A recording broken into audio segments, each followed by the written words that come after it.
Hi, I'm Vicky. Welcome to my channel. I have this is my first YouTube reading, so this is a little bit exciting, beginning of the new year, and I wanted to, rather than do the sort of traditional, oh, what's in store for you in 2023, I decided to just do something a little bit different. I've gone for what I call a sort of signpost reading, in which they're fairly short. Each one is they're not mega long. I'm still sort of finding my feet on YouTube. I'm still exploring lots of different skills such as editing and things like that, and I'm learning as I go. So nothing's going to be completely perfect, I'm afraid. I'm not one of these people who has fancy cameras or anything like that. I'm just me at home with my little mobile phone, and just muddling through and learning as she goes, really. So hopefully you'll enjoy whatever reading you end up choosing. I'm going with a directions, as I say, signpost directions, north, east, south or west. And there is going to be a tarot where I'll read some tarot cards and some oracle cards, and we'll see what happens. I've done the readings. It was quite enjoyable, a few surprises along the way, and hopefully they will resonate with some of you. And I hope to see you again in future readings. So all that remains to be done is for you to choose your pathway. So the next little bit will hopefully, if I get this edited properly, will be how you will choose your decks, and I will see you in your reading. So I will see you shortly. Right, this is the deck choosing part of the video. I have set them out into north, east, south and west, and each direction has a tarot deck and an oracle deck to go with it. I have sort of allowed Spirit to direct where each pack has gone and what pack to use. And I'm just going to go through that with you now. So in the north, we have the mindfulness jar in that little box there and the secret tarot. We then, to the east, we have the elemental. If I just quickly move that. Sorry if it's shaky, it's me actually handling the camera for once. The Elemental Power Tarot with the Angel Blessing Oracle cards. To the south, we have the Unicorn cards and the Dark Wood Tarot pack. And finally, to the west, we have the Lord of the Rings pack, followed by the Believe in Your Own Magic Oracle deck. So if I draw this back to the centre, and if you focus on the year 2023 and think about what direction you want to go in, see what direction you're pulled in. Imagine you are at a crossroads. You're standing at the crossroads and there are 4 directions in which to go. You have the north, the east, the south and the west. I'll just give you a few moments to pause, or you can pause the video, whatever way works best for you, and decide which path you are going to take. And then hopefully, if I can get this working properly, we will put some timestamps in and you will be able to which will direct you to the reading that you want to go with. Okay, I shall see you at your reading. Take care and mind which direction you go. Hello, those of you that chose the north for your reading. We shall get cracking on it straight away. Right, we will start with the Secret Tarot. And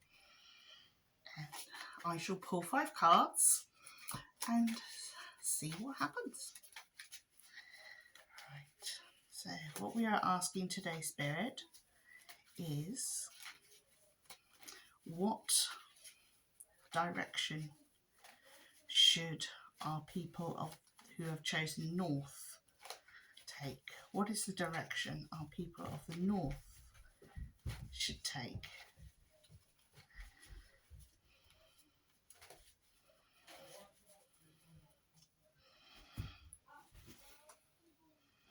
Right, I've got 2 here, and then 1 from that, and from there, and that one as well. Right. Okay, I shall show you each card as I bring them out. There may be some reverses. We will see. This particular deck, I do plan on acknowledging reverses with it, so we will see what happens. Right. You have the 4 of Swords, followed by the High Priestess, followed by the Devil, followed by the 7 of Pentacles, and finally the 7 of Wands. Now, this is very interesting. We have 2 sevens together. We have 2 major arcana cards, and we have one of the, what I always feel is one of the most important, certainly to me personally, one of the most important cards in the deck. I always take special notice of her when she appears, and that is the High Priestess. Now, where is our journey taking us? Where is our journey northward taking us?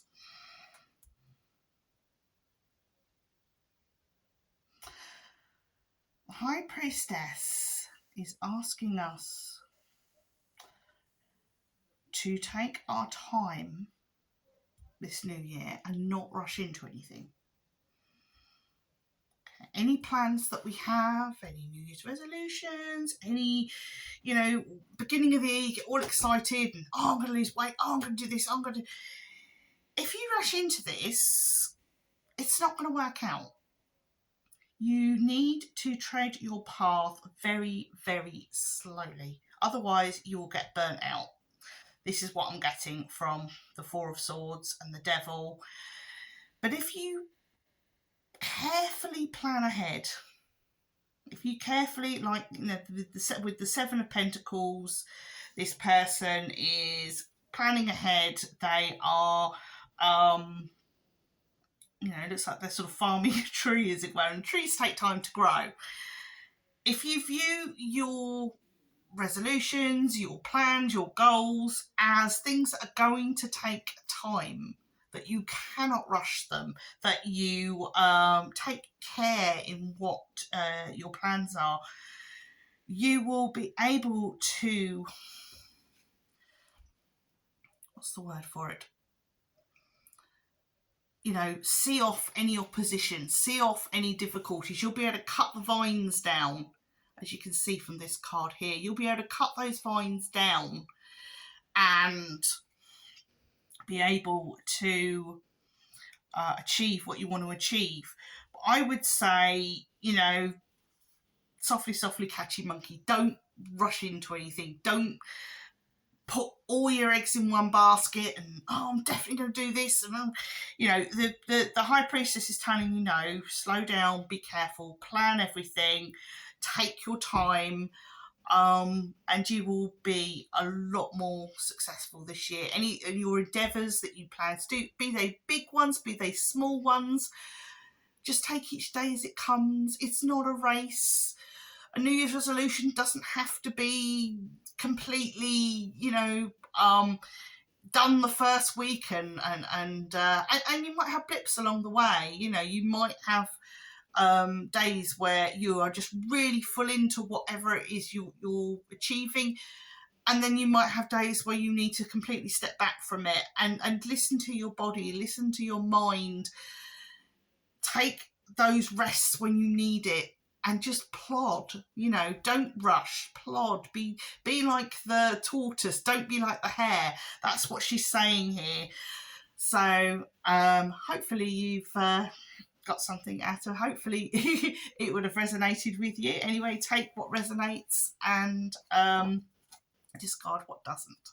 But anyway, we're going to move on to the mindfulness cards. I think it's lovely that these will probably tie in nicely. I will do two. These are probably going to tie in nicely with what we've just been talking about taking things slow and being methodical and not rushing into anything. But I'm going to take two out of here. Oh, two have come together. Surprise. Right. And I'll have a look and see what exercises this mindfulness jar is suggesting. Now, the first picture we have here is, I don't know if anyone's ever watched V for Vendetta. It sort of looks like the guy mask, doesn't it, a little bit? Right, let's see what it says. A blurb here. Secret virtue. Today, do something nice for someone else, but do it anonymously. This act can be very simple, like washing someone else's dishes that were left in the sink, leaving a chocolate bar on a co-worker's desk, or paying for a future customer's coffee before walking out of a coffee shop. Although this exercise is designed to bring joy to others' days, you might notice that your day becomes much more peaceful and at the same time invigorating. Pay close attention to the little voice in your head that pushes you to tell others about your good deeds. These thoughts are normal and natural, but make a conscious effort to let it go. Quite some wise words there. Right, and the other one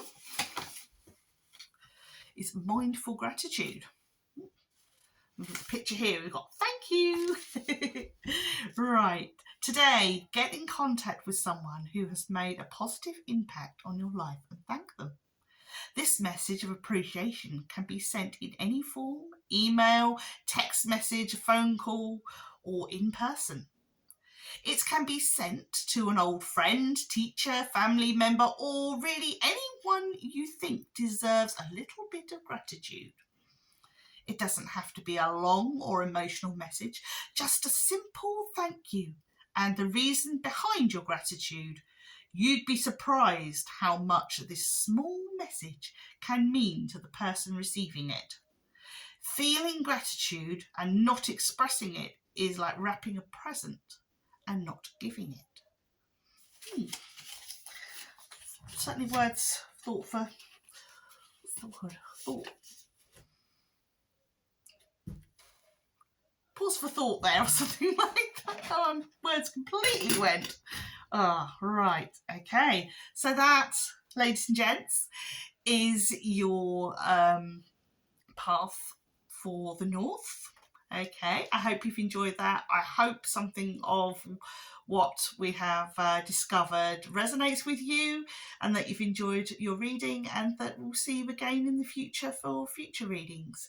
All that remains to be said is take care, look after yourselves, and mind how you go. Hello, those of you who've chosen the East. Welcome to your reading. Let's get cracking. All right. The deck we're going to be using is the Elemental Power Tarot, and the oracle cards we're going to be using are the Angel Blessing Oracle cards. So, without further ado, we shall get started. Right. And I'm going to be taking note of any reverses with this deck because the backs of them are quite sort of ambiguous, so we don't know whether we'll get reverses or not, but if there are any, then I will take notice of them. Okay.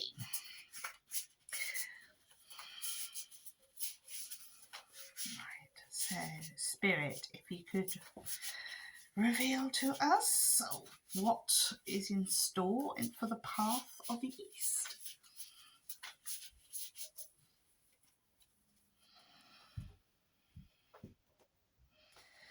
Now, for some reason, I want to split those into 3 before spreading them out.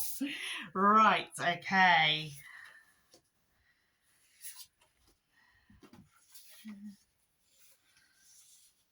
That one there as well. Right. Now, I've pulled 5 cards. And I will pull 2 oracle cards later. Okay. Right. The first card I have pulled is the 2 of Swords.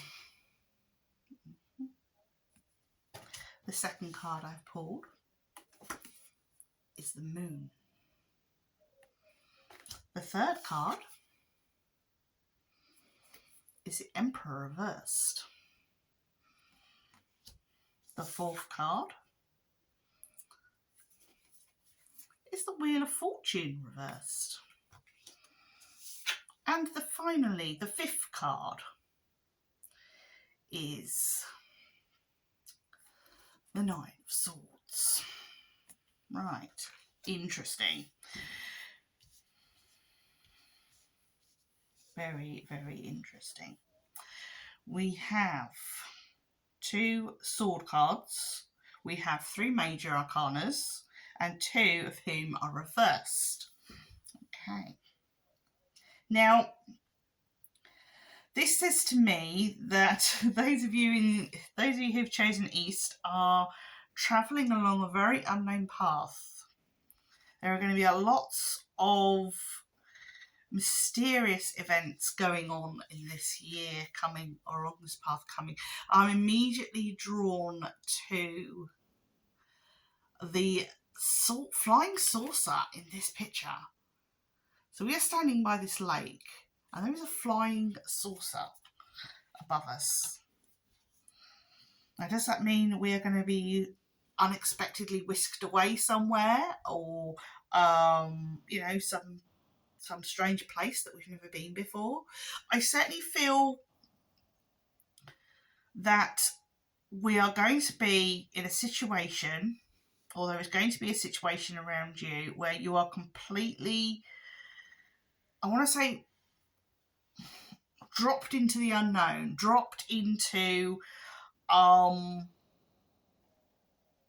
situation where you know, you're just like, well, I wasn't expecting this, you know, but you kind of dropped in at the deep end. So yeah, exactly, dropped in at the deep end, and you've got to find your feet.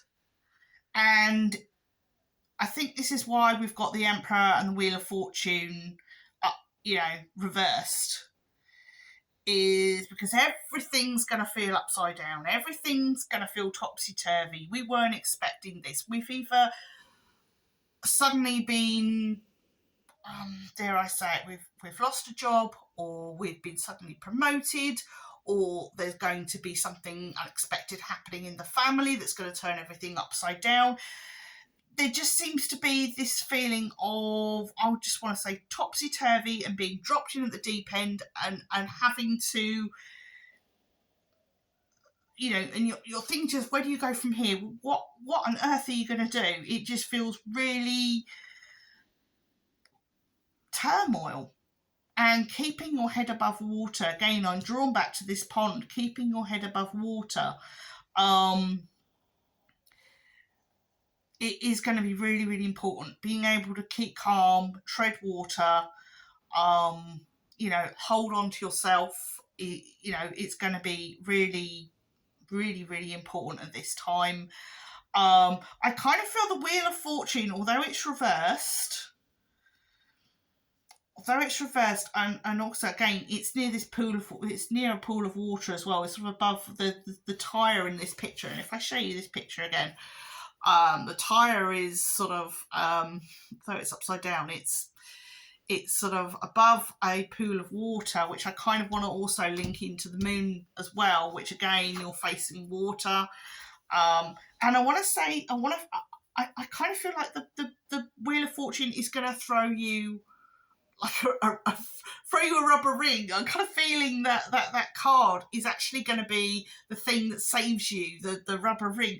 So whatever this chaotic moment is that's going to turn your world upside down, equally someone is going to come along or something, situation is going to come along, and they're going to throw you a rubber ring, and they're going to, whether it be a thing or a person or whatever, you're going to be given a lifeline. There is going to be a lifeline that you're not going to be dealing with this alone, whether it's moral support, whether it's financial support, whether it's, there's going to be something here. There's a silver lining. It's not complete disaster.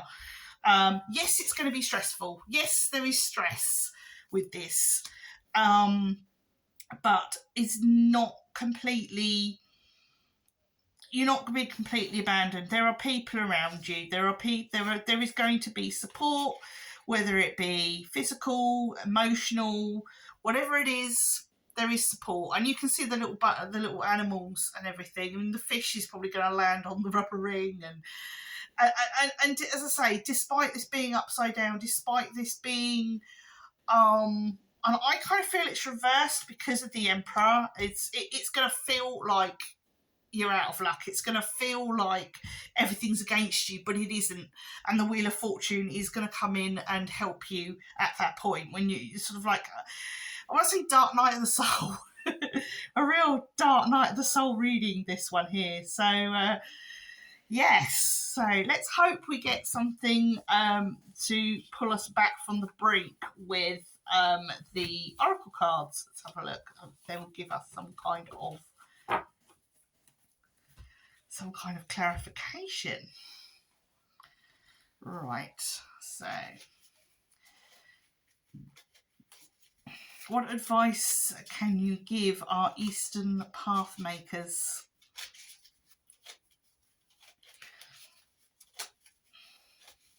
I'm going to pull 2 cards. In fact, I'm getting 3. I'm actually going to pull 3 for this one. I'm being drawn to give 3. So 3 is what I'm going to do.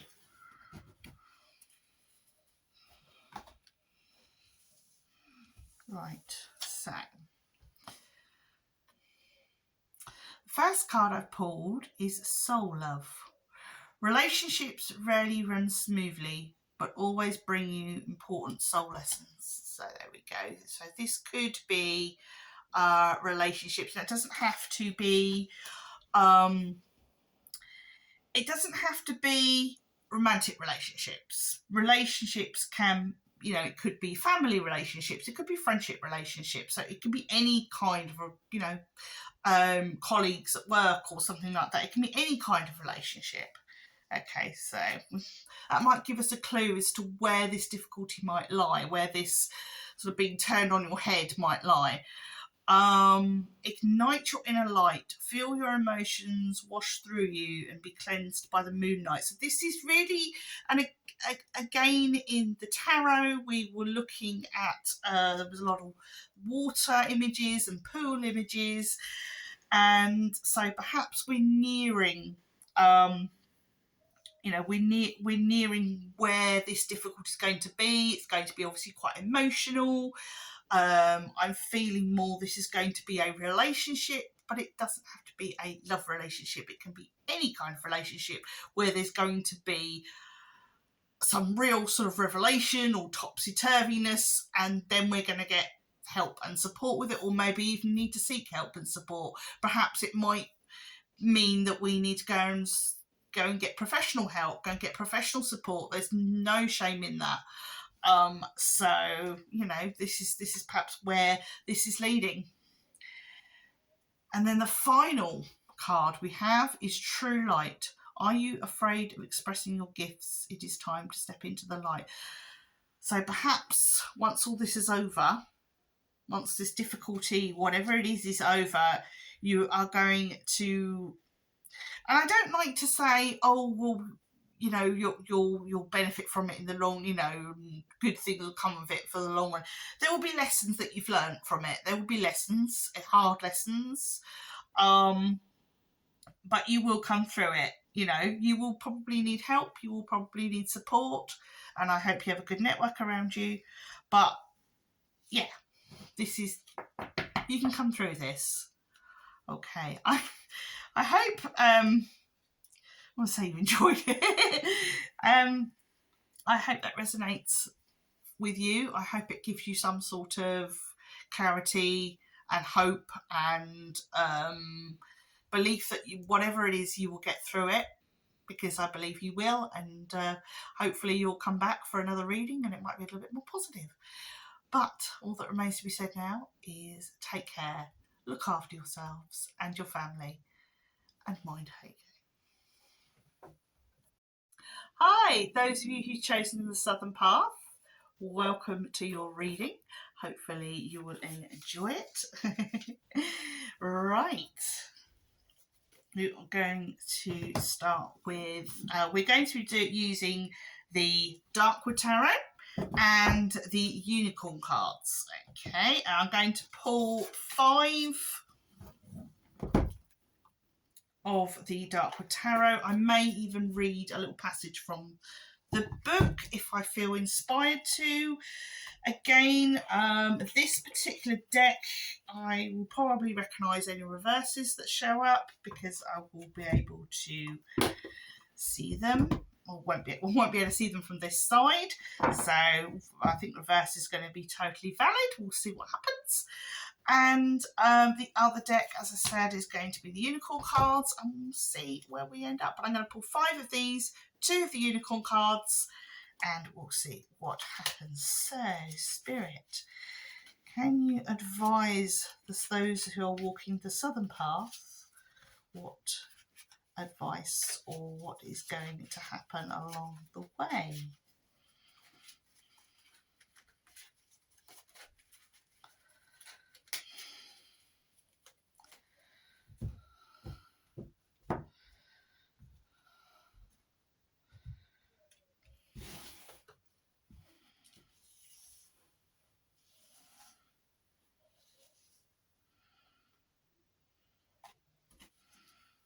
Ooh. We're going to get 6 cards. An extra one has popped out, so we will take that as well. Right, this is a relatively new deck, so I'm still getting used to these. Okay. Right.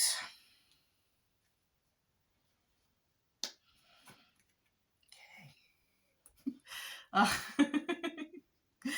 Oh dear. The last one that I did, if any of you get drawn to the Eastern reading, you might find this, well, we'll see how it goes anyway, but the first one I drew out for the Eastern reading was the 4 of Swords, and I've drawn the 4 of Swords again for this reading. So the first card I've drawn is the 4 of Swords, and that will be followed by Temperance, followed by Page of Wands, and the next card is the 2 of Cups, and the 5th card is a Hierophant, and finally the last card is the Devil. Right, so looking at this reading, we actually have 3 major cards, 3 major arcana cards, and 2 pips and a court card. Okay. Now, yeah, I'm feeling this certainly has a different vibe to it than the one I've just done, which was the Eastern Path. I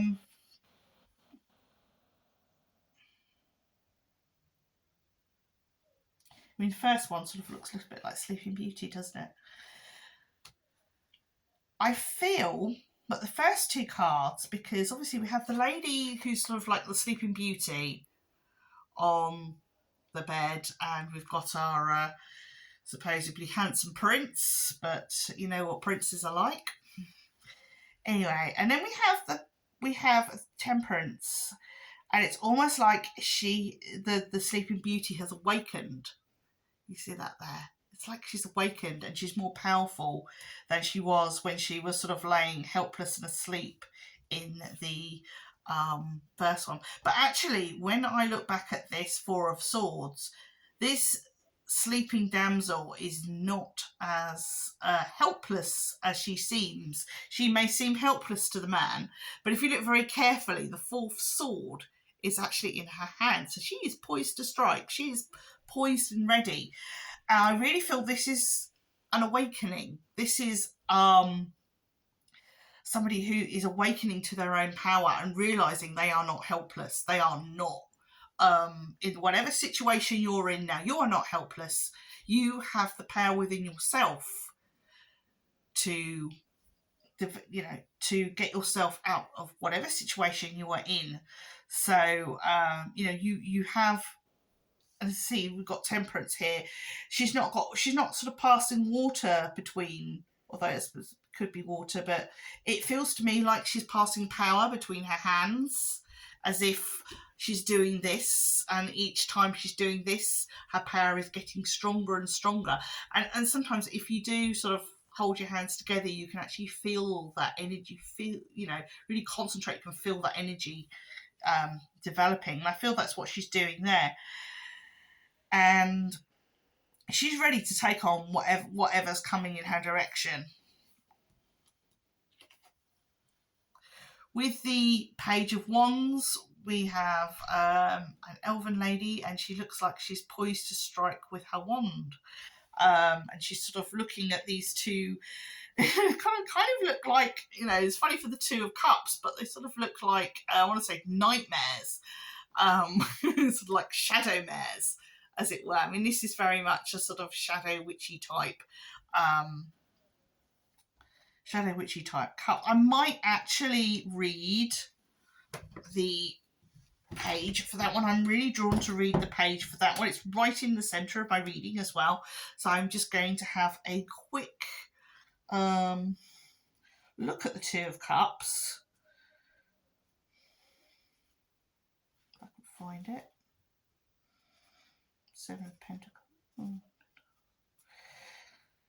So this kind of has like this lovely dark fairy image, very dark fairy tales, which I'm more into dark fairy tales than I am into the sort of Disneyfication, you know.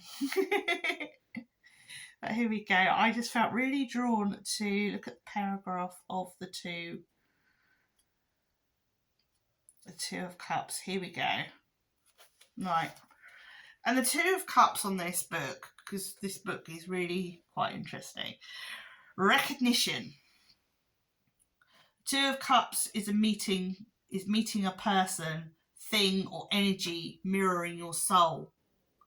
The sweet recognition of oneself in another. This is the pure essence of attraction towards the things we love. The horses convey intimacy, tenderness, and reverence in the wild nature of the dark wood. The Two of Cups reflects finding one's other half, meeting your desire with a full heart. The Two of Horses shares an intimate bond. It doesn't matter how much time passes for old friends, time vanishes. Wild magic of reunification. Horses use scent to identify one another. Horses in tarot decks are traditionally used as an expression of energy of a situation. The horses in this card have stopped in their tracks. Time stands still. They inhale, breathe, and consider each other. The human urge to be seen is deeply seated within us. The Two of Cups reflects the moment of reunion. These circumstances may occur with humans, animals, the perfect job, finding your calling, or even a mystical experience. We thirst for understanding and recognition. To be seen is the desire of all things. Interesting, especially when we're sort of, as I say, the first couple of pages really feel like, first couple of cards, should I say, really feel like an awakening, a preparedness. You're ready to go out there. and it seems that you're, as soon as you're ready to go out there, you are meeting someone or something that resonates with you. Whatever it is, it's going to just be like, well, where have you been? You know, maybe you meet somebody and you click and it just feels magic. You know, you never met this person before, but you feel like you've always known them, that deep inner connection with somebody. And that can, you know, that can be friendship, that can be more. It really, you know, really can be quite powerful. Now, when I'm looking at these last two cards here, especially the extra one, this cheeky little devil decided to come into this reading, and I'm looking at this and I'm seeing the cross keys, because I recognise that from thinking of Hecate, my matron goddess. And it's like the Hierophant has a lesson for us. They are holding their hand up. They are unravelling a scroll. They have a lesson to teach us before we go and face, I want to say face our demon, but before we face our foe, before we face no, I'm drawn to these cross keys. It's like this person that we're going to meet. This, as I say, you're going back to the beginning of this. You're ready for battle. You're ready to take on the world, as it were. You know, you've awakened. Then you're going to meet someone who is going to be like your spiritual twin, your, you know, your sidekick, your best mate, whoever it is. And you really need to work together, because there is going to be something that is going to try and stop your path. Some kind of energy, some kind of situation, mundane or not, that is going to come in your direction. And you both got to be ready to work on this together. So whatever it is, whatever difficulty it is that the devil's thrown in unexpectedly, you know, if you work with this friend, if you work with this, we'll say person, situation, whatever it is that is going to come together with you, together you're going to be able to overcome this situation. So I hope some of that resonates with you, and yeah, that's really all I'm getting from this. But, you know, take what resonates and leave what doesn't. So anyway, but we're going to go into the Unicorn deck and we'll see what comes out with those.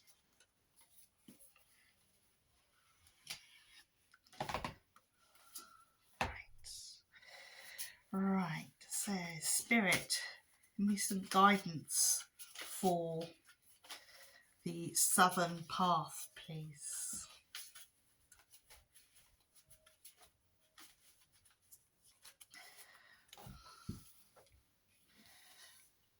Oh, got two. We've got three.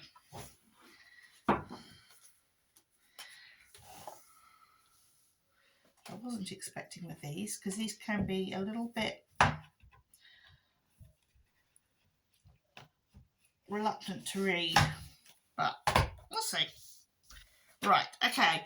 First we have is Mother Mary. Mother Mary and the unicorns are blessing you. Okay. And the second is Divine Sight. See the divine in everyone. Okay. And the third is the Archangel Michael.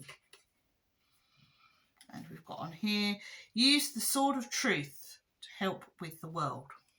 There we are. Now, what I'm getting from these is you are, whatever the situation is going to be, whatever we've sort of discussed in the tarot deck, you are divinely protected.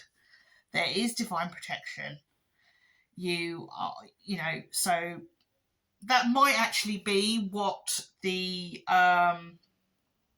what that Two of Cups was about, whatever you're going to face, because it was interesting that it was talking about facing things together, but then when I was looking at the Devil picture, there's only one person standing in front of the Devil, standing in front of the obstacle. So it could be that this this other half, this connection, whatever, it might literally be a spiritual connection rather than a physical connection. So look out for, or you may be divinely drawn to somebody. But I really feel that this is kind of saying that someone is here to protect you. You're being divinely guided and you're being divinely protected. So it's kind of a bit of both. I kind of feel that the Mother Mary and the Archangel are kind of, it just all feels one, even though it's meant to be two different entities, and you've got the divine sight in the middle. It just all feels like one. It just feels there's a big oneness I can feel with this. So anyway, hopefully you enjoyed that, and it resonated with you, as it were.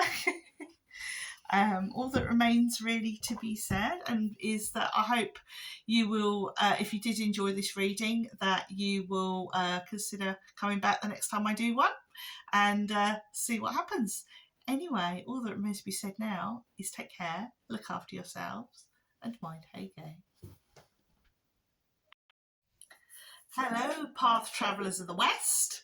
This is your reading, and I hope you will enjoy it. I find it quite interesting that the Lord of the Rings deck wanted to, or Spirit directed that the Lord of the Rings deck goes into the West. I find that quite amusing. Anyway, without further ado, we will read these. And I will probably be taking note of any reverses with this deck as well. I think all the other ones have been a little bit the same. So I'm going to take notice of any reverses that we have. And then I'm going to pull a couple, I'm going to pull five of these ones. And then later I'm going to pull two of the Oracle decks. Okay. Right. So let's get shuffling. Okay, Spirit, what guidance can we give those who have chosen the Western path? What guidance can we give those who have chosen the Western path?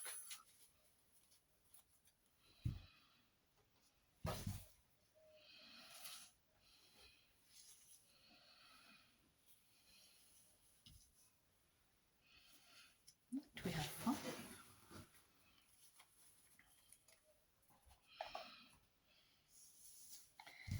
Okay. The first card I have drawn.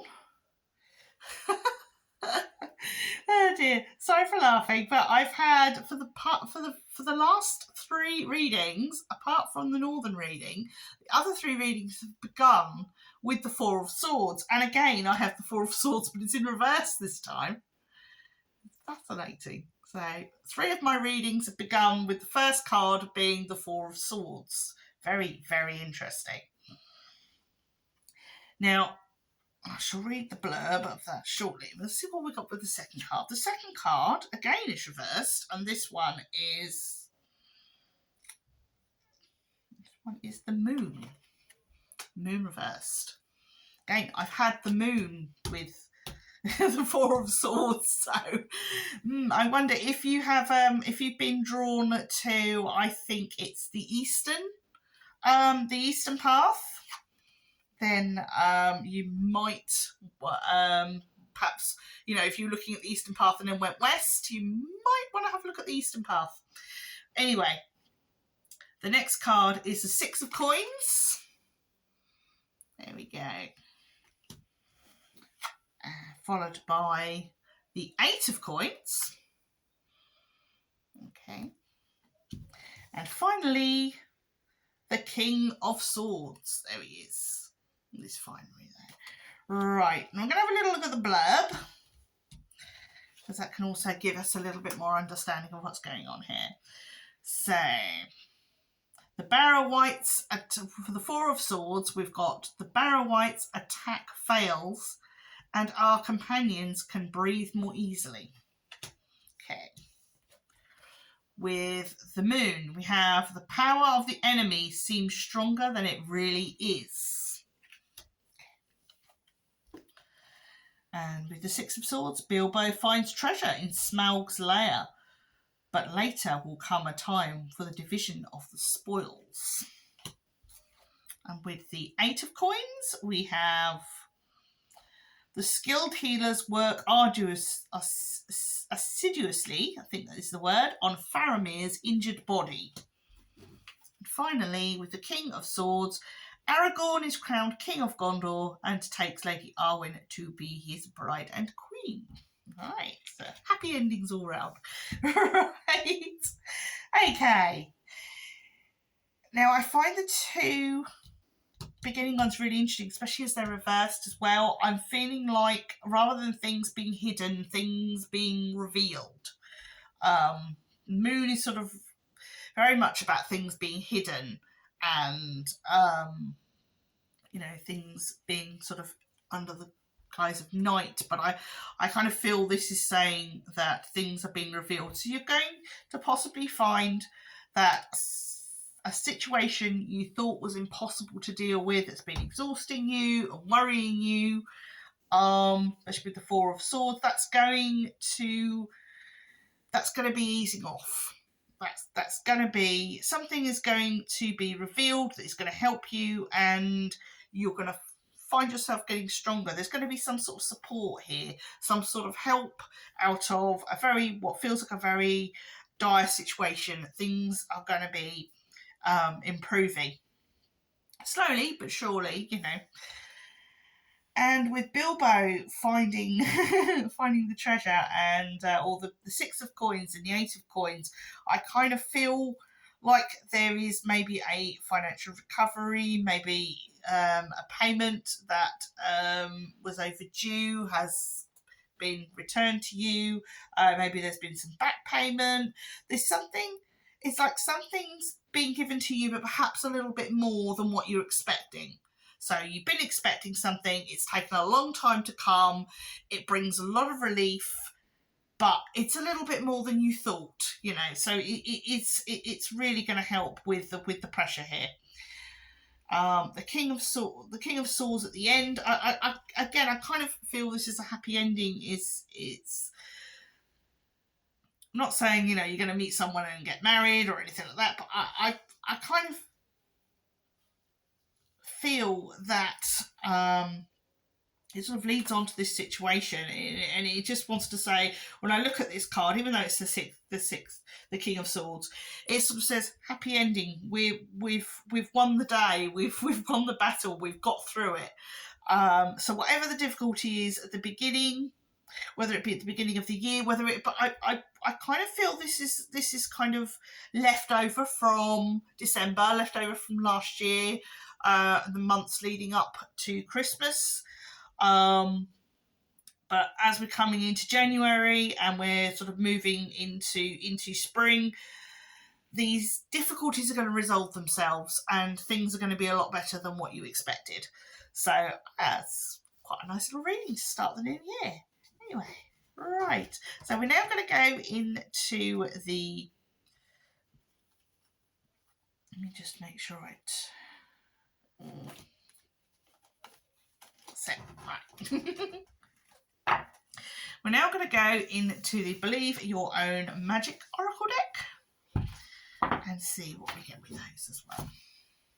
At the moment, I don't read them all into one reading.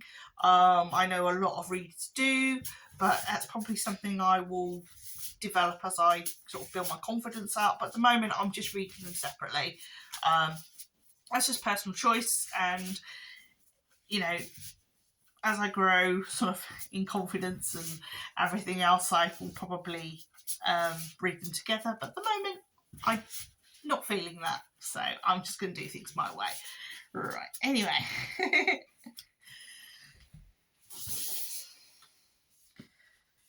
I'm going to pick 2 of these.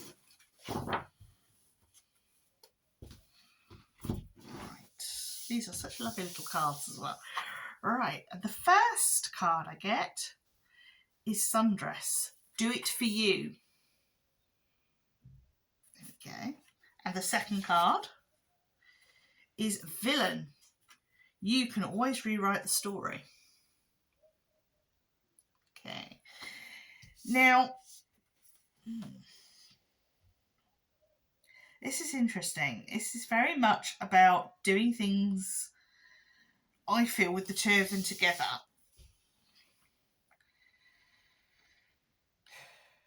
You don't have to accept what others think and others say. You know, you have your own mind, your own story, your own narrative, and sort of what I'm getting here is believe in yourself. You know, you're in.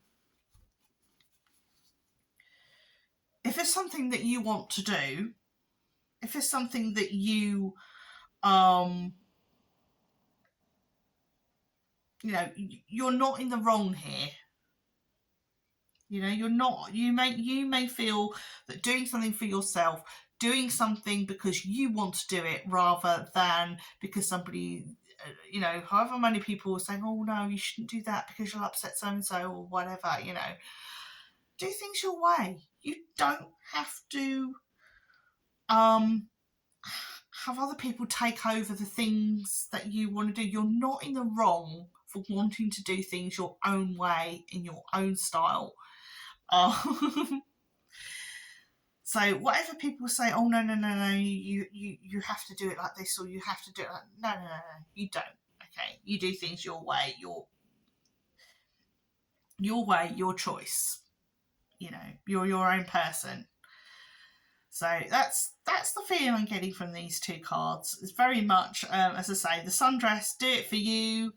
Whatever it is, you don't need anyone else's approval. And I look at this here, and it kind of, she's got this beautiful dress on, but then she looks like she's in the snow, and then it looks like she's actually got her tongue out as if as if going to lick snowflakes. I think that's so adorable. You know, she's being cheeky here. She's, you know, somebody probably says, oh, don't do that. That's a bad habit. You know, don't wear your sundress out in the cold. You catch it. Well, you know, it's up to her. If that's what she wants to do, let her do it, you know. And with the other card, you've got, as I say, you know, you've got the young lady with the rock above her head. She's going to possibly smash it down on the shell. I just kind of feel like, well, maybe she's just standing there with a rock over her head. Why are people making judgments about her just because it looks like she's going to smash the shell? She just might be holding a rock in the air, you know. People need to stop judging, and people need to stop making assumptions. And certainly that is the feeling I'm getting from these cards. So I hope some of that resonated with you, and that you enjoyed this reading, and that we will see you again at a later date for another reading. Take care, look after yourselves, and mind how you go.